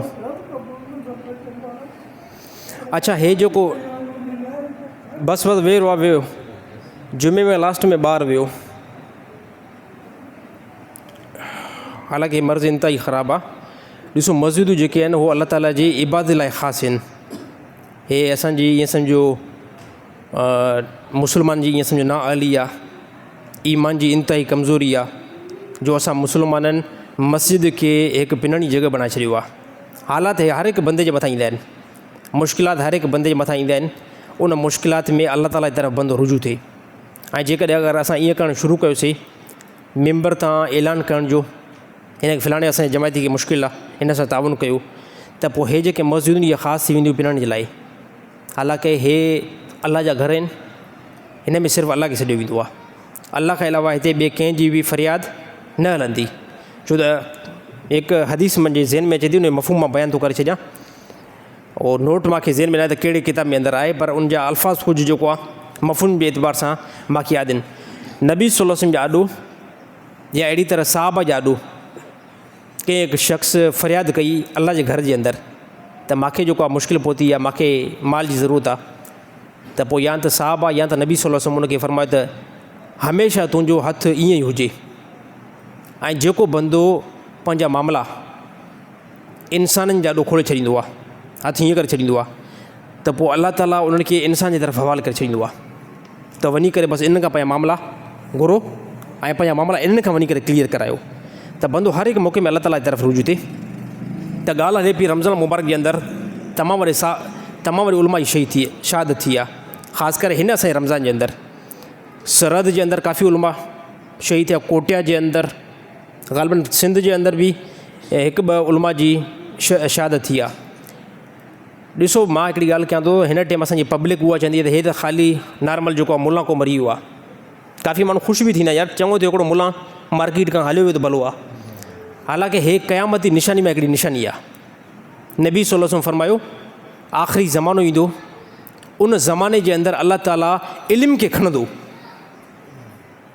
अल्लाह ताला इल्म खे खणंदो। त पोइ अल्लाह जे नबी फरमायो अल्लाह ताला इल्म खे ईअं न खणंदो त बंदनि जे सीननि खां अल्लाह ताला इल्म खे कढे, बल्कि ईअं न थींदो, अल्लाह ताला अहले इल्म खे पंहिंजी तरफ़ घुराईंदो, अहले इल्म खे मौत ईंदी, अहले इल्म खे शहादत ईंदी। यादि रहे इहो इल्मु दुनिया खां खयो वेंदो, हिन टाइम असांजा काफ़ी जेके आहिनि नौजवान या ख़ासि करे जाइल असांजा मुस्लमान, कोई मौलवी अगरि शहीद थियो ॾाढो ख़ुशि थियनि था, भलो कमु थियो, ॾाढो भलो कमु थियो। हालांकि इन्हनि बेवकूफ़नि खे ख़बर ई न आहे त हिकिड़ो आलिम थियण जे लाइ, हिकिड़ो कामिल मुफ़्ती थियण जे लाइ, कामिल इल्म ते पहुचण जे लाइ केतिरो ज़मानो लॻंदो आहे। हे आलिम ईअं न आहे त को हिकिड़े ॾींहं में तयारु थी करे ऐं पोइ तव्हांखे सभु कुझु पढ़ाईंदो अथई। हिन इल्म जे मथां वॾी महिनत थींदी आहे, जो 20-25 साल इल्मु नबी पढ़ंदा आहिनि ऐं पोइ वञी करे पंहिंजे मक़ाम ते पहुचंदा आहिनि, पोइ तव्हांखे हदीस पढ़ाइनि था ऐं पोइ तव्हांखे तफ़सीर पढ़ाइनि था। अलाए केतिरनि उलमा जी शहादत। मां सम्झो हे वक़्तु आख़िरी आहे, हे अलाह जे नबी जी जेकॾहिं असां हदीस खे ॾिसूं था न, हे आख़िरी ज़मानो आहे। इल्मु जेको आहे ईअं इन ज़रिए सां खयो वेंदो त इल्म जी शहादत थींदी। हालांकि हिकु आलिम जी मौत, कंहिं किताब में आयो आहे, हिकु आलिम जी मौत आलम जी मौत आहे। हिकु आलिम जी मौत आलम जी मौत आहे। उन आलिम जी जॻह ॿियो को आलिम वठे इंतिहाई मुश्किल आहे। त पंहिंजे इल्म जो क़दुरु करे वठो। मां त हर हिकु मौक़े ते इहा ॻाल्हि कंदो आहियां त यहूदी पंहिंजे आलिमनि खे तमामु वॾो रिस्पेक्ट ॾींदा आहिनि, ईसाई पंहिंजे आलिमनि खे ज़्यादा रिस्पेक्ट ॾींदा आहिनि, क़दुरु कंदा आहिनि। ऐं तव्हां मुस्लमाननि खे अलाह ताला हिकिड़ी दौलत हथ में ॾिनी आहे, अलाह ताला दौलत हथ में ॾिनी आहे ऐं तव्हां कंहिं क़िस्म जो कोई क़दुरु न कंदव, अलाह ताला इहा नेमत तव्हांखां खणी विझंदो। पोइ उन हदीस जे अंदरि अलाह जे नबी फरमायो, इल्मु बंदनि जे सीननि खां न निकिरंदो, बल्कि अलाह ताला इल्म खे उथारींदो। ऐं पोइ फरमायूं, जॾहिं हिकिड़ो बि आलिम दुनिया जे अंदरि न रहंदो, छा थींदा? बंदा वञी करे पंहिंजे वॾेरनि खां, पंहिंजे सरदारनि खां मसइला पुछा कंदा ऐं वॾेरा जाहिल कंहिं क़िस्म जो उन्हनि खे इल्मु न हूंदो, सरदारनि खे कंहिं क़िस्म जो कोई बि इल्मु न हूंदो, उहो बिग़ैर इल्म खां फ़तवा ॾींदा, बिग़ैर इल्म खां फ़तवा ॾींदा। त हे मसइलो हीअं ई आहे। फरमायूं, उहे पाण बि गुमराह थींदा, हेठि उम्मत खे बि गुमराह कंदा। त उलमा जो क़दुरु करे वठो सर। बाक़ी जेकी उनजी शहादत थी आहे, असां अलाह ताला खां मज़ीद जेको आहे रमज़ान जे बरक़त वारे महीने जे अंदरि दुआ घुरूं त अलाह ताला उनखे जन्नत में आला मक़ाम नसीब था फ़रमाए। छो त शहादत जो मक़ाम कोई नॉर्मल मक़ाम न आहे, तमामु वॾो मक़ाम आहे शहादत जो तमामु साहब आहे। हालांकि साहबा जी जेकॾहिं असां हिस्ट्री खे ॾिसूं था, हज़रत उमर रज़ी अल्लाह ताला अन्हु खे मक़ाम आयो शहादत जो, हज़रत अली साईं खे मक़ाम आयो शहादत जो, उस्मान रज़ी अल्लाह ताला अन्हु खे मक़ाम आयो शहादत जो, इमाम हसन खे मक़ाम आयो शहादत जो, इमाम हुसैन खे मक़ाम आयो शहादत जो। जेकॾहिं साहबा जी हिस्ट्री खे असां पढ़ूं था त जेके बि साहबा अमूमन विया आहिनि, सभिनी खे शहादत जो मौत आयो आहे। ऐं इहो नॉर्मल ॻाल्हि न आहे, शहादत नॉर्मल, अगरि शहादत नॉर्मल हुजे हा, अलाह जो कसम अलाह ताला साहबा खे न ॾियां। शहादत हिकु वॾो वैल्यू थो रखे ऐं वॾो मक़ाम थो रखे। अलाह ताला खां दुआ आहे त अलाह ताला तमामु मुस्लमान जे दिलि में उलमा जी मोहबत नसीब था फ़रमाए। साईं, तरावी नमाज़ में अगरि इमाम जी क़िरात सम्झ में न अचे त उनजो छा हुकुम आहे? अच्छा, जेकॾहिं कंहिं बि इमाम जी क़िरात सम्झ में नथी अचे त उन इमाम जे पोयां तरावी नमाज़ न पढ़ी वञे, हालांकि क़ुर खे ठाहे करे पढ़ियो वञे, उहो हुकुम आहे। बाक़ी जेकॾहिं क़ुर एतिरो कारी हिसाब ते थो पढ़े, एतिरो जो बिल्कुलु का ॻाल्हि सम्झ में अचे नथी त क़ुर थो पढ़े या ॿी का शइ थो पढ़े, त पोइ परहेज़ कई वञे। अहिड़े इमाम जे पोयां, अहिड़ी तरावी पढ़ाईंदड़ हाफ़िज़ जे पोयां तरावी न पढ़ी वञे, बल्कि उन जे पोयां पढ़ी वञे जेको ठीकु ठाक तरीक़े सां तरावी पढ़ाए थो, जेको बहितरीनु अल्फाज़नि में पढ़ाए थो। हालांकि ॿाहिरि मुल्क में मां ॾिठुमि का वीडियो अची वई त उन में सिर्फ़ु 2 रकातुनि में मां सम्झां थो को 1.5 मिंट बि नथो लॻे, एतिरो फास्ट पढ़ाइनि था। कंहिं ॿाहिरि मुल्कनि जे अंदरि हाफ़िज़ उते बिल्कुलु न आहिनि, त क़ुर खे खोले करे ऐं तरावी नमाज़ पढ़ाइनि था। ॾिसो, इन मंज़र खे ॾिसी करे तव्हां शुकुरु कयो। ॿाहिरि मुल्कनि में यानी हाफ़िज़ न आहिनि जो तरावी नमाज़ पढ़ाइनि। अल्हम्दुलिल्लाह असांजे इलाइक़नि जे अंदरि हिकु ई मस्जिद में 2 हाफ़िज़ बीठा आहिनि, 3 हाफ़िज़ बीठा आहिनि। त हे अलाह ताला जी नेमत आहे। जॾहिं बि मुस्लमान अलाह ताला जी नेमत जो क़दुरु नाहे कंदो, अलाह ताला उहा नेमत मुस्लमान खे खसे वठंदो आहे। त पंहिंजे आलमनि ऐं पंहिंजे हाफ़िज़नि जो क़दुरु करे वठो। साईं, कंहिं शख़्स बीमारी या सफ़र जे करे सेरी जे टाइम रोज़े रखण जी नियत इन करे न करे त शायदि मर्ज़ु वधी वञे या सफ़र में वञणु पवे ऐं कुझु खाए पीए न, छा उनजो उहो रोज़ो ऐं ॾींहं जो नियत करे छा उनजो उहो रोज़ो थी वेंदो या न? अच्छा, हीअ ॻाल्हि तमामु वॾी क़ाबिल गौर आहे। इहा ॻाल्हि तमामु मुस्लमान ज़हन में रखनि। तमामु मुस्लमाननि खे कंहिंखे मर्ज़ हूंदो आहे, मसलन तौरु शुगर जा मरीज़, हाणे उनखे ख़बर आहे त जेकॾहिं अगरि ॾींहं जो मुंहिंजी तबियत बहितर रही त मां रोज़े नियत करे छॾींदुमि, अगरि मुंहिंजी ॾींहं में तबियत बहितर न रही ऐं तबियत ख़राबु थी वई त पोइ मां रोज़े जी नियत न कंदुमि। त उहे सुबुह सां सेरी बि कंदा आहिनि। हिकु नंबर ते इहो मरीज़, ॿिए नंबर ते मुसाफ़िर, यार सुभाणे ॾिसूं फ़ोन त आई हुई, हाणे ॾिसूं सुभाणे कराची वेंदुमि अलाए न वेंदुमि, फ़ोन अचे त पोइ मां वेंदुमि। हाणे ॾिसो शक में आहे न, इन बेस ते रोज़ो बि नथो रखे। छाजे करे? जेकॾहिं अगरि रोज़ो रखां थो सुभाणे सफ़र में निकिरणो पवंदो, पोइ त मुश्किल थी पवंदी। जेकॾहिं राति जो रोज़े जी नियत कयां थो, शुगर जो मरीज़ आहियां, ॾींहं जो तबियत ज़्यादा ख़राबु थी वञे, या टे नंबर ते इहा बि सूरत थींदी आहे, कोई बंदो राति जो रोज़े रखण जी नियत उन न कई ऐं सुबुह सां ॾींहं जो अखि उनजी खुली वई, त पोइ काफ़ी मुस्लमान परेशान थींदा आहिनि। हाणे रोज़ो असां नियत हिन टाइम कयूं या न कयूं, उन जे लाइ हिकिड़ो उसूल आहे त इन सूरतुनि जे करे मर्ज़ वधी वेंदो, सफ़र में निकिरंदुमि या राति रोज़े जी नियत न कयईं, ॾींहं जो जीअं जो उनजी अखि खुली ग़ालिबन 10 बजे 11 बजे 12 बजे, त उनखे छा करिणो आहे? ॾिसो, इन में नियत करणी आहे निसफ़ु नहार खां पहिरियां। निसफ़ु नहार हिकिड़ो मां तव्हांजे ॾाढो रखां थो। निसफ़ु नहार उनखे चइबो आहे रोज़ो मसलन तौरु थिए थो 13 घंटनि जो। हाणे असांजो रोज़ो थिए थो 13 घंटनि जो रोज़ो थिए थो। इन 13 घंटनि खे जेकॾहिं असां ॿिनि हिसनि में तक़सीम कयूं त घणा थींदा? 6.5 घंटा। रोज़े टाइम जे स्टार्ट खां 6.5 घंटा उन में असां ऐड करे छॾियूं त इहो टाइम तक़रीबन थींदो 11:30 या 12। निसफ़ु नहार जे अधु खे, यानी टाइम जे अधु खे सेरी जे टाइम खां असां जोड़ करणु शुरू कयूं त इहो टाइम थींदो 10:30, 11:30 ऐं 12। इन खां पहिरियां तव्हांखे नियत करणी आहे। इन खां बाद में नियत दुरुस्त न आहे, रोज़ो बि दुरुस्त न थींदो। लॻे थो मूंखे सम्झण न आयो, तव्हांखे सम्झण में न आई ॻाल्हि? साईं ॻाल्हि सम्झ में अची वई? अची वई। मुनीर सुपर ससोली साहिब खे ॻाल्हि सम्झ में अची वई। ॻाल्हि दरअसल इहा त कोई बंदो जेकॾहिं मर्ज़ जे करे, साईं ॿियो अञा रुखो हिकिड़ो ॾियोसि, सम्झण में कॾहिं कॾहिं ॻाल्हि अॻिते पोइ थींदी आहे। कंहिं बंदे सुबुह सां इन करे रोज़ो न रखियो त मुंहिंजो मर्ज़ वधी वेंदो। कंहिं बंदे सुबुह सां रोज़े जी नियत इन करे न कई त मूंखे सफ़र में वञिणो आहे। कंहिं बंदे इन करे नियत न करे सघियो जो ॾींहुं थी पियो, त उन जे बारे में छा हुकुम आहे? उन जे बारे में हुकुम इहो आहे, तव्हां नियत रोज़े जी हाणे ॾींहं में कंदव, पर कहिड़े टाइम में कंदव? रोज़े जो टाइम असां वटि बंदि थिए थो मसलन तौरु 5:10 ते, रोज़ो असां छोड़ियूं था 6:40 ते।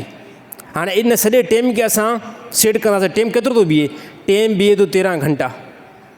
13 घंटनि खे निसफ़ु नहारुनि खे चइबो आहे, ॿिनि हिसनि में तक़सीम कंदासीं। पर्चियूं बाबा खे घणियूं आहिनि? ॿिनि हिसनि में असां तक़सीम कंदासीं। 6.5 घंटा। 6.5 घंटा जेकॾहिं असां 5 में दाख़िल कयूं त टाइम घणो थींदो? 12:30 थींदा। साईं 12:30 थींदा, ॿियो कुझु थींदो? 12:30 न, 11:30 थींदा। 5.5 5 ऐं 6.5 घणा थिया? 16 सिंधी में साईं ॿुधायो। 5 ऐं 6.5 11:30 न। 11:30 खां पहिरियां रोज़े जी नियत करणी आहे त रोज़ो थी वेंदो। जेकॾहिं अगरि बाद में कयो, 1 बजे कयो, 12:30 कयो, 3 बजे कयो, त हे नियत करणु दुरुस्त न आहे, रोज़ो इहो न थींदो। तमामु नौजवान जेको राति जो रोज़े रखण जी उन्हनि जी नियत बिल्कुलु न हूंदी आहे। हाणे ॾिठो साईं 1 बजे अखि खुली असांजी, 2 बजे, पोइ हाणे ॾिसंदा यार कुल 3 घंटा बता आहिनि, हाणे मौक़े जो फ़ाइदो वठी वठूं, हाणे नियत करे छॾियो रोज़ो सां थी वञे, त सर रोज़ो न थींदो। हे रोज़ो न थींदो। निसफ़ु नहार खां यानी अधु ॾींहं खां पहिरियां तव्हां नियत कंदो, पोइ इहो तव्हांजो रोज़ो जेको आहे मोतबर थींदो ऐं कामिल थींदो। हाणे साईं ॻाल्हि सम्झ में अची वई? ठीकु आहे न, त मथे जुमे ते विराए असां हिनखे फिराईंदासीं। अल्लाहु अकबर।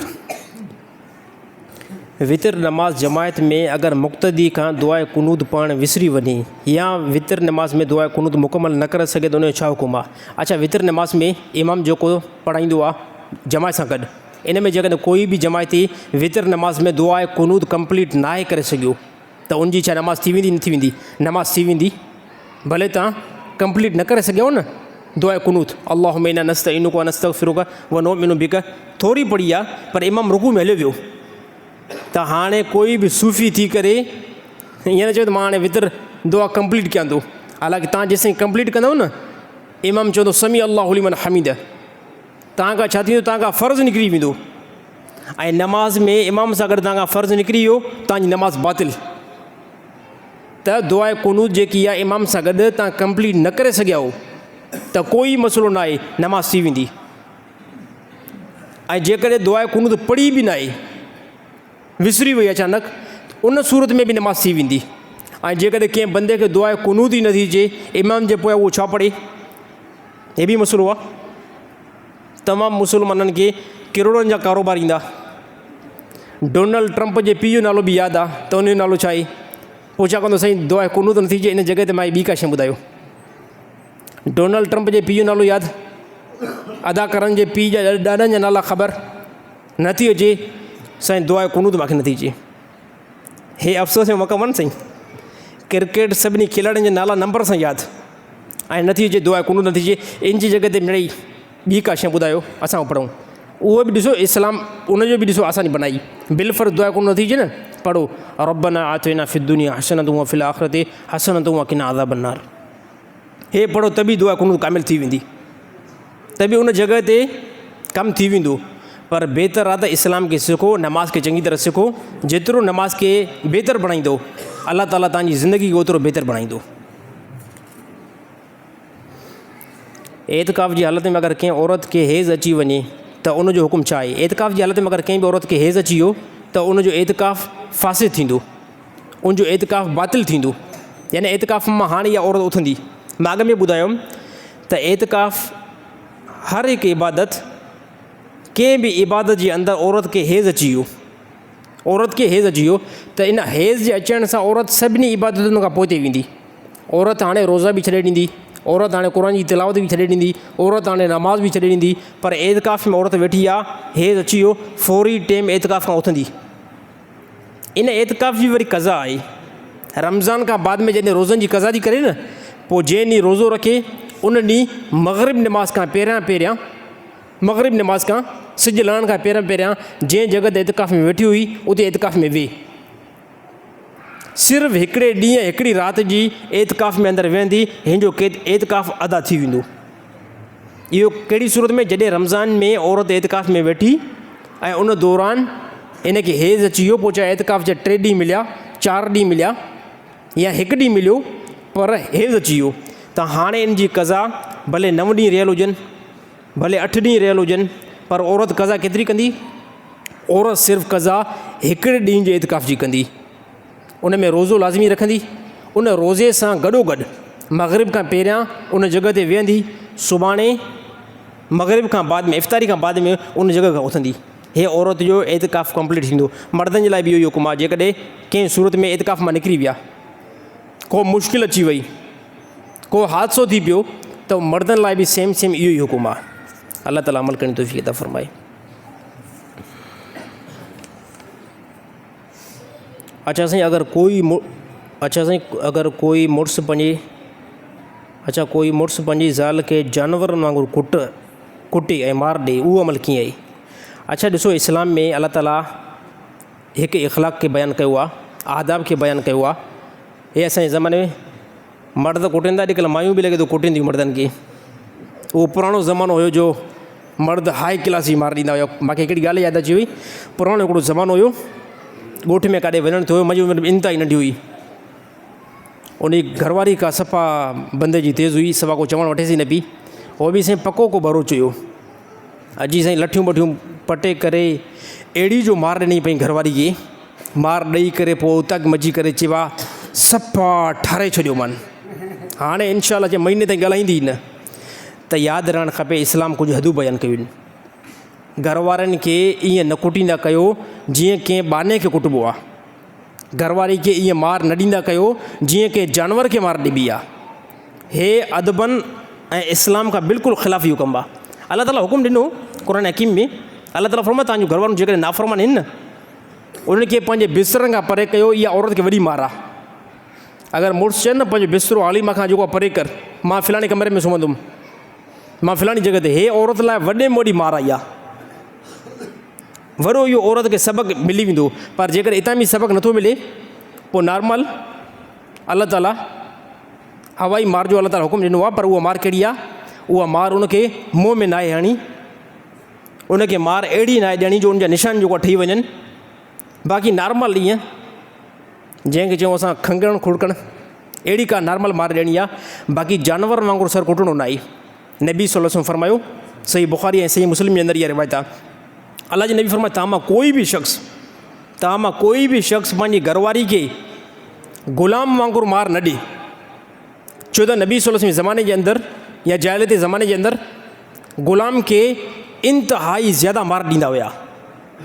पोइ अल्लाह जे नबी जीअं जो आया ऐं शरीयत अल्लाह जे नबी बयानु कई, अल्लाह जे नबी फरमाया हे तव्हांजा ग़ुलाम आहिनि, हिननि जो बि कुझु न कुझु तव्हांजे मथां हक़ आहे। त अल्लाह जे नबी उन अल्फाज़नि खे नोट कयो। अल्लाह जे नबी फरमाया कोई बि बंदो पंहिंजी घरवारी खे ग़ुलामनि वांगुरु मार न ॾे ऐं न ई उनखे चंबो जेको आहे मुंहं में आणे जंहिंजे करे उनखे निशान पइजी वञनि ऐं न ई जिस्म ते अहिड़ी का मार ॾे जंहिंजे करे ज़ख़्म उनखे थी पवनि। हे इस्लाम बयानु कयो आहे। नबी सल्लल्लाहु अलैहि वसल्लम फरमायो ख़ैरुकुम ले अहलिही व अना ख़ैरुकुम ले अहली। अल्लाह जे नबी फरमायो तव्हां मां भले में भलो 3 मरतबा फरमायूं उहो ई बंदो आहे जेको पंहिंजे अहल सां बहितर हले। ऐं पोइ फरमायूं पूरी दुनिया जे इंसाननि खां मां मुहम्मद मुस्तफ़ा सल्लल्लाहु अलैहि वसल्लम सभिनी खां बहितर आहियां। छाजे करे वा अना ख़ैरुकुम ले अहली, मां पंहिंजे अहल सां बहितर मामिलो अता कंदो आहियां, बहितरीनु मामिलो रखंदो आहियां।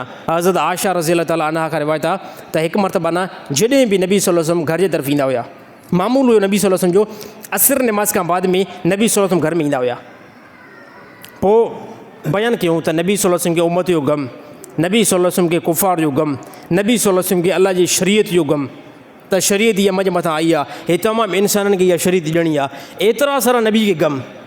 पोइ नबी सल्लल्लाहु अलैहि वसल्लम घर जे अंदरि जॾहिं दाख़िल थींदा हुया, हज़रत आयशा रज़ियल्लाहु ताला अन्हा फरमायो मुस्कुराईंदा नाज़िल थींदा हुया, मुस्कुराईंदा घर में नबी सल्लल्लाहु अलैहि वसल्लम तशरीफ़ फरमा थींदा हुया। ऐं असांखे ईअं लॻंदो हो त नबी सल्लल्लाहु अलैहि वसल्लम मथां कंहिं क़िस्म जो कोई बि ग़म न आहे। हालांकि नबी सल्लल्लाहु अलैहि वसल्लम खे पूरी उम्मत जो ग़म हुयो। हे हिकु तरीक़ो आहे जंहिंखे अल्लाह ताला असांखे हुकुम ॾिनो आहे, लक़द कान लकुम फ़ी रसूलिल्लाहि उसवतुन हसना। हे इंसानो नबी जे तरीक़े खे फॉलो कयो, नबी जे तरीक़े जे अंदरि तव्हांजी भलाई रखियलु आहे, नबी जे तरीक़े जे अंदरि तव्हांजी जेको आहे फलाही रखियलु आहे।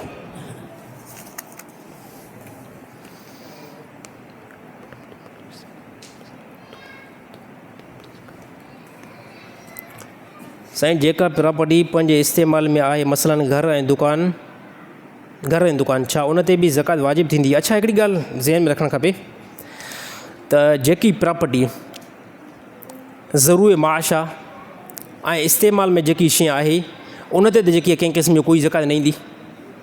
जेकी शइ इस्तेमाल में आहे, मसलन तौरु मुजीबुर रहमान खे दुकानु हिकिड़ो आहे, हालांकि मूंखे दुकानु न आहे, मथां चयो साईं जी जंहिं में दुकानु आहे, मूंखे दुकानु न आहे। मां हिकिड़ो मिसाल थो ॾियां, मूंखे हिकिड़ो दुकानु आहे, उनजी मूंखे तनख़्वाह मिले थी 20,000 रुपया। उहो मां उन दुकान जी जेकी रक़म मिले थी उन सां मां पंहिंजो घरु हलाईंदो आहियां, उनजी तनख़्वाह खणी करे मां पंहिंजे घर में इस्तेमालु कंदो आहियां, त इन जे मथां ज़कात न ईंदी। या ॿियो को सामान आहे मुंहिंजी इस्तेमालु, मुंहिंजी कार आहे, उन कार खे मां इस्तेमालु कंदो आहियां, मां काॾे बयान ते वञा थो, हालांकि मां वटि साईं कार न आहे, मथां जो साईं वटि कार बि आहे। तव्हांखे त यकीन आहे, मुस्लिम वारनि खे सभिनी खे ख़बर आहे साईं वटि का पुराणी मोटरसाइकिल आहे, मथां हे जेकी मीडिया में ॾिसंदा इहे धोखे में अची वञनि, मथां इनखे का ज़कात ॾियणी हुजे उहा बि खसे वञे, ॿिए कंहिंजे इस्तेमाल में आणे छॾनि। कार मां वटि न आहे। मां मिसाल थो ॾियां, कार हिकिड़ी इस्तेमाल जी आहे, उन कार खे मां इस्तेमालु कयां थो, मां अचां थो वञां थो, ट्रेवल कयां थो, बयाननि ते वञां थो, त उनजे मथां बि ज़कात न ईंदी। ज़कात ईंदी छा ते आहे, ज़रूरत खां अलावा हिकिड़ो सामान पियो आहे, मां वटि कैश रक़म पई आहे, मां वटि हिकिड़ी प्रॉपर्टी आहे, जंहिं प्रॉपर्टी जी रक़म त मूंखे ईंदी आहे, पर उहा रक़म मां इस्तेमालु ई न कंदो आहियां, मुंहिंजी ज़रूरत खां अलावा आहे। आसान जुमलनि में इहो सम्झी सघो था, ज़रूरत खां अलावा जेकी बि शइ आहे उन जे अंदरि ज़कात एड थींदी। पोइ चाहे उहे घर जे अंदरि थांव पिया आहिनि, मां वटि स्मार्ट मोबाइल आहे, ज़रूरत खां ॿाहिरि आहे, मां वटि 2 मोटरसाइकिलूं आहिनि, हिकिड़ी मोटरसाइकिल ज़रूरत खां अलावा, मां वटि 2 बंगलो आहिनि, हिकिड़ो बंगलो ज़रूरत खां अलावा आहे, त जेकी बि शइ ज़रूरत खां अलावा आहे उन सभिनी जे मथां ज़कात ईंदी सर। ऐं ज़कात खे कढण जी कोशिशि कयो। असांजा मुस्लमान जेकॾहिं ज़कात कढनि न, हे जेके बि असांजा हे मस्तूरी माला में ग़रीब जेके फिरंदा वठनि था, हे सभु सुकून जी ज़िंदगी गुज़ारनि, इंतिहाई सुकून जी ज़िंदगी गुज़ारनि ऐं मां बि इंतिहाई सुकून जी ज़िंदगी गुज़ारियां। उहा इन एतबार सां जॾहिं तव्हां ज़कात कढंदव ऐं असांखे ॾींदव। ज़कात जो मुस्तक़ साईं ईअं न जो साईं खे प्रॉपर्टी आयो, ज़कात जो मुस्तक़ कंहिं बि सूरत में बंदो थी सघे थो। मसलन तौरु हिकिड़ो बंदो, मां वटि पहिरियों वॾा किरोड़ हुया, पहिरियों मां वटि हुया न, मां मिसाल थो ॾियां, मां वटि ज़्यादा किरोड़ हुया, अचानक उहे मुंहिंजा सभु किरोड़ तबाह थी विया, ख़तमु थी विया, ख़लास, हाणे कुझु बि न आहे। हाणे शरीयत चवे थी जेकॾहिं मुजीबुर रहमान वटि बैंक बैलेंस न आहे, पंहिंजो गुज़र सफ़र बहितर नथो करे सघे, हाणे मुजीबुर रहमान खे ज़कात ॾियो। मुजीबुर रहमान मां मुराद जेके बि मालदार जंहिंखे पहिरियों पैसो हुयो, हाणे उन वटि पैसो ई न आहे ऐं गुज़र सफ़र जो मुश्किल आहे, त हाणे उन्हनि खे जेको आहे ज़कात ॾेई सघो था। असांजा मुस्लमान ख़ासि करे रमज़ान में ज़कात ज़्यादा कढो, ज़कात कढो। आसान आहे, 1 लख रुपये ते 2.5 मुश्किल आहे साईं? साईं मूंखे ॿुधायो त थोरो आवाज़ मां, जंहिं अलाह ताला 1 लख रुपयो ॾिनो आहे, उहो अलाह ताला हुकुम थो करे, उहो अलाह ताला हुकुम थो करे त 1 लख रुपये मां 2.5 ज़कात ॾियो, त मुश्किल आहे। 2 लखनि मां 5,000 रुपया, 2 लखनि मां 5,000 रुपया, 10 लखनि मां 25,000 रुपया, 20 लखनि मां 50,000 रुपयो। जंहिं अलाह ताला 20 लख ॾिना ऐं 50,000 ॾियण में असांजो ख़ौफ़ थिए थो। मां हिकिड़ो मिसाल लाइ ॾिसो, असां नारंगियूं वठंदा आहियूं न, हे ॻाल्हि ज़कात सां कोई कंपेयर बीहे थी। असां नारंगियूं वठंदा आहियूं, किलो असां नारंगियूं वरितियूंसीं, उन नारंगियुनि खे जॾहिं असां कटींदा आहियूं, उनजे मथां जेके छिलका किलो जा, जेकॾहिं उहे छिलका कढी करे उनखे तव्हां वज़न कंदो, उहो वज़न केतिरे जी असां इहा रक़म भरींदा आहियूं।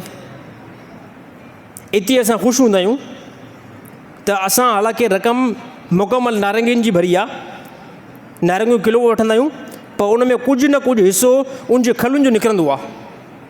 असां हिंदाणो जंहिंखे तरबूज़ो बि चइबो आहे, इहो असां वठंदा आहियूं, त इन मां हिसो जेको अंदरि कुझु खाइण पीअण जो हूंदो आहे, उनजो अधु बि असां न खाईंदा आहियूं। उनखां ज़्यादा जेकी ॿार खल असां उनजा पैसा पे कंदा आहियूं। त ॾिसो हिते असां मुतमिन हूंदा आहियूं, असां हिते मुतमिन हूंदा आहियूं, इहा शइ असांखे लॻंदी आहे, हिते असां मुतमिन आहियूं। बाक़ी अलाह ताला हुकुम थो करे, कंहिं क़िस्म जो कोई टेंशन न आहे, कोई ज़्यादा भारी रक़म न आहे, 1 लख रुपये मां 2.5 ॾियो, त इनशाला कहिड़ा कहिड़ा माण्हू ॾींदा? भले हथ मथे न कयो, ईअं साईं इनशाला करे छॾियो, साईं मूंखे न ॾियो, भले मूंखे न ॾियो, ॿिए कंहिंखे ॾियो, पर ॾियो साईं। अलाह ताला अमल करण जी तौफ़ीक़ अता फ़रमाए।